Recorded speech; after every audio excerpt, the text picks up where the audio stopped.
Allô la famille, aujourd'hui nous publions une pépite. C'est une vidéo de Tony Robbins enregistrée en public lors d'un séminaire de coaching. C'est un enregistrement d'une douzaine de minutes. On y distingue trois parties dans cette courte vidéo. 1. La nécessité d'avoir un coach, un mentor qui nous inspire. 2. La nécessité de nourrir son esprit en continu pour son développement personnel. 3. Savoir pratiquer le priming pour avancer dans l'atteinte des objectifs. Ayez à l'esprit que Tony Robbins est le père du coaching en développement personnel et sa spécialité favorite est le PNL. Pour ça, je vous invite à lire son livre Pouvoir illimité. Mais avant de rentrer dans le vif du sujet, je vous invite à soutenir notre chaîne en vous abonnant. Vous recevrez ainsi des notifications pour nos prochaines publications et mettez un grand like à cette vidéo. Un grand merci pour ça. Accroche-toi à ton rêve. Fais de tes pensées une expérience exceptionnelle. Jingle.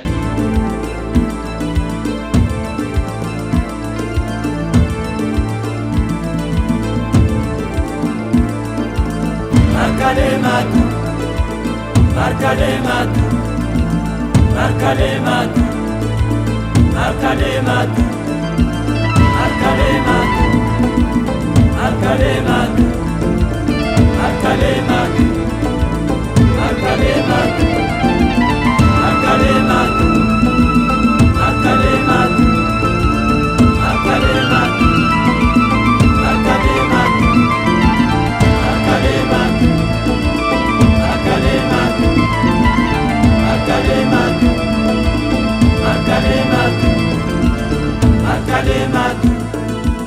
La prochaine chose que vous devez faire, c'est qu'il est essentiel que vous trouviez un coach ou un mentor. Mais vous allez me demander, mais pourquoi? Vous êtes intelligent. Vous savez, j'ai plusieurs mentors. J'ai 3 hommes dans ma vie qui sont les plus intelligents que je connaisse. Ce sont des hommes d'affaires hors pair, exceptionnels au niveau spirituel et émotionnel. Ils ont une vingtaine d'années de plus que moi. Et vous savez quoi? Je m'adresse à eux en permanence pour avoir leur avis. Et je leur suis redevable. Bien sûr que je connais le métier, mais un neurochirurgien ne s'opère pas lui-même, même s'il est très bon. C'est logique, non? On a toujours besoin d'une aide de l'extérieur. Parce qu'on a la tête dans le guidon. Trouvez-vous un coach est essentiel. En tant que coach, on me paye $1 million par an. Je ne prends pas plus de 7 clients par an. Et j'ai une liste d'attente de 5 ans. Je ne suis pas à la recherche de nouveaux clients, mais j'ai formé des coachs pour vous qui vont vous apporter le même service que moi sans vous facturer $1 million par an. Loin de là, vous pouvez choisir un des coachs que j'ai formés ou d'autres. Mais ce que vous devez éviter à tout prix est de demander à un ami de vous coacher. Pourquoi? Voici un exemple. Il y a quelques années, j'étais l'invité d'un talk show que je tairai le nom. Il y a un panel de femmes. Comment s'appelle l'émission? The View, pour ne pas la nommer. C'est Barbara Walters qui anime l'émission. C'est une femme étonnante. Après mon intervention de 6-7 minutes, il y a eu une pause et les 5 femmes du panel m'ont littéralement pourchassé jusque dans les coulisses. Pendant la pause, elles m'ont dit, il faut qu'on vous dise avant la reprise, on est conquises, dites-nous comment on peut faire. On va le faire ensemble. Dès que j'ai entendu ça, j'ai dit stop. Je leur ai demandé si je pouvais être franc avec elles. Vous savez à quel point je vous respecte toutes, mais puis-je être direct avec vous? Elles m'ont dit oui. Je leur répétais que j'avais tout le respect du monde pour ce qu'elles faisaient en tant que journaliste, que leur émission était géniale, que c'était une référence depuis des années, que Barbara Walters est une modèle pour toutes celles et ceux qui veulent réussir. Mais j'ai ajouté, il y a un domaine de votre vie que vous maîtrisez moins bien, votre corps. Désolé d'être aussi direct, mais je dois vous dire la vérité. Car c'est en se disant la vérité qu'on peut changer les choses. Elles se sont regardées en se disant « Oh mon Dieu, il vient de dire qu'on était grosses. Je n'avais pas dit qu'elles étaient grosses. Je leur avais dit qu'elles ne maîtrisaient pas ce domaine de leur vie. Et je leur ai dit, le problème c'est que si vous faites ça ensemble, aucune d'entre vous ne maîtrise ces domaines, et vous êtes toutes amies, vous ferez ce qu'il ne faut pas. Au départ, vous allez faire ce qu'il faut, mais après 2 ou 3 jours, il y en aura une qui voudrait plutôt aller chez Starbucks, prendre un mocha, chou ou je ne sais quoi. Une autre dira, non, il faut qu'on travaille. Mais la première repliquera, allez, on peut quand même s'arrêter 2 minutes. Une troisième dira, mais oui, on peut s'arrêter 2 minutes. Et là, c'est la merde. Parce que vous cassez le schéma. Je leur ai demandé si c'était déjà arrivé. Elles m'ont fait comprendre que c'était déjà arrivé plusieurs fois. Je leur ai dit, ne le faites pas ensemble. Je sais que vous vous aimez bien et c'est exactement pour cela que je vous déconseille. Adressez-vous à un pro qui, quand vous direz, je prendrai bien mon cas, tais-toi, il va courir. Vous devez engager quelqu'un qui ne va pas tomber dans le panneau, qui va vous secouer et vous aider à avoir de la rigueur jusqu'à ce que vous maîtrisiez ces nouvelles compétences. Et même à ce moment-là, votre coach identifiera les petits changements de 2 mm que vous ne voyez même pas et qui vous feront gagner 10 ans. Vous me suivez là? Dites oui. Ne vous contentez pas d'un bon coach, trouvez-vous un coach exceptionnel. Je connais bien le problème parce que c'est moi qui ai créé l'industrie du coaching. Avant moi, personne ne se disait coach dans cette industrie. Ce secteur n'existait pas. Il y avait des thérapeutes qui devaient faire leurs preuves. Moi, je suis arrivé en disant que ces thérapeutes mettaient plus de 7 ans pour traiter leurs patients. Alors que moi, je pouvais guérir une phobie en 20 ou 60 minutes. Alors, j'ai dû me définir. Je ne suis pas un motivateur, je ne l'ai jamais été.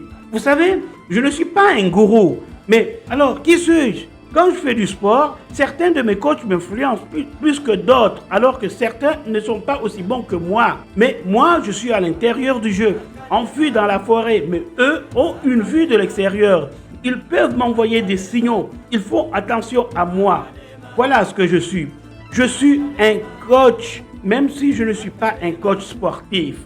J'aime les gens, je ne suis pas meilleur qu'eux, mais je vois des choses qu'ils ne voient pas parce que je fais attention à ces choses-là, ok?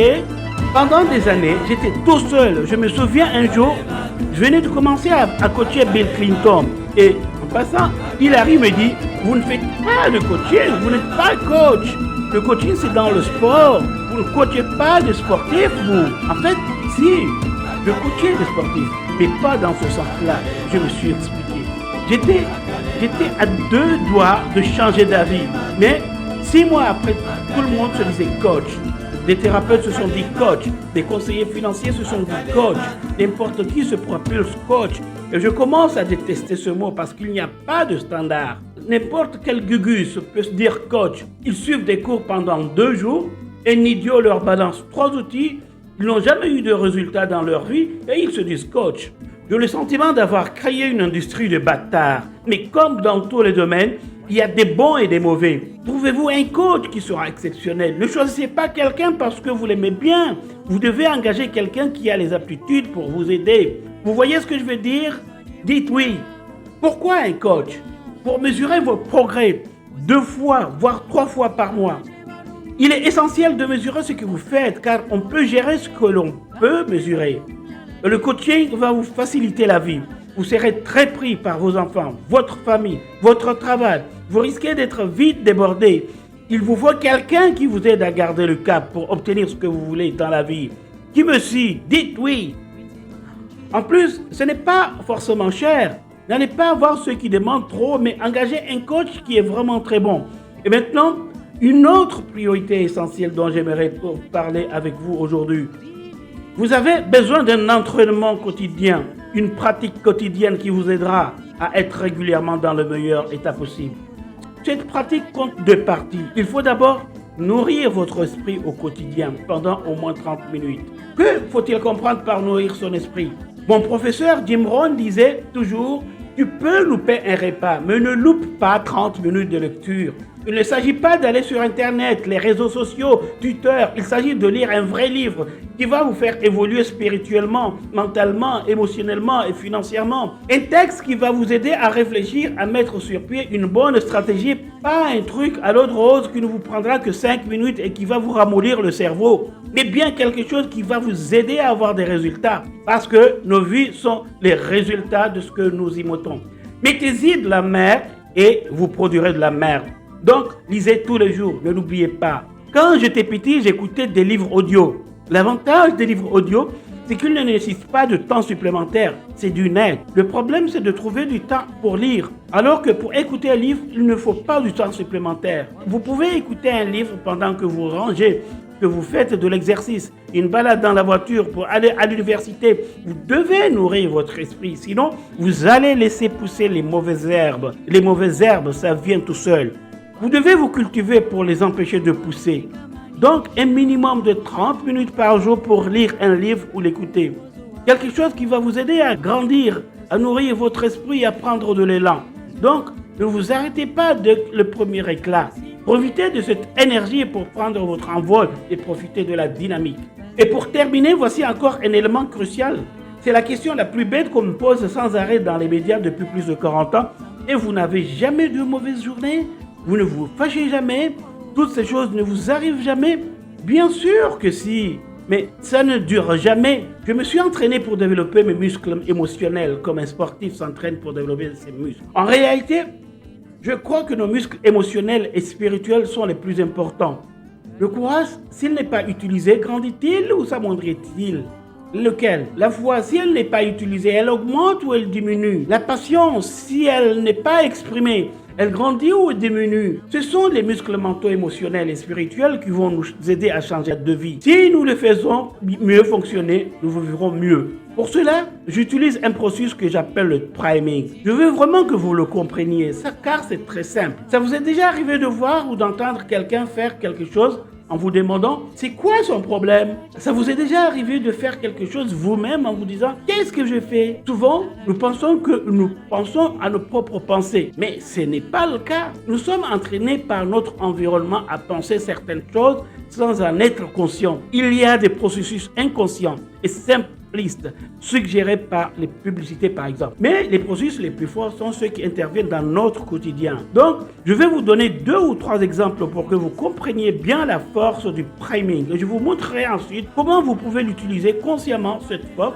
pour entraîner et diriger votre mental, votre corps et vos émotions et vivre vraiment ce que vous voulez plutôt que de simplement espérer. Des études sur le priming ont montré que vos pensées viennent sans vous en rendre compte et de ce qui se passe dans votre environnement.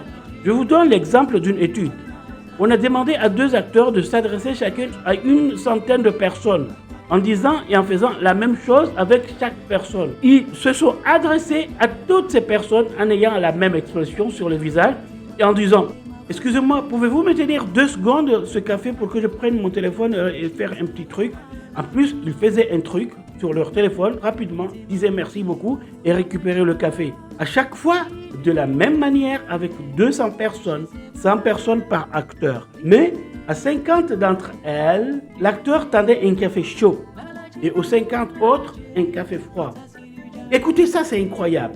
Après 35-40 minutes, un enquêteur retrouvait ces personnes à la sortie du centre commercial ou tout autre endroit avec un questionnaire en demandant « Excusez-moi, je vous donne 20$ si vous acceptez que je prenne 3 minutes de votre temps pour lire 3 paragraphes et répondre à 2 questions. » 95% des personnes ont accepté 20$ pour 3 minutes. Ils lisaient cette petite histoire avec un personnage, puis il y avait 2 questions.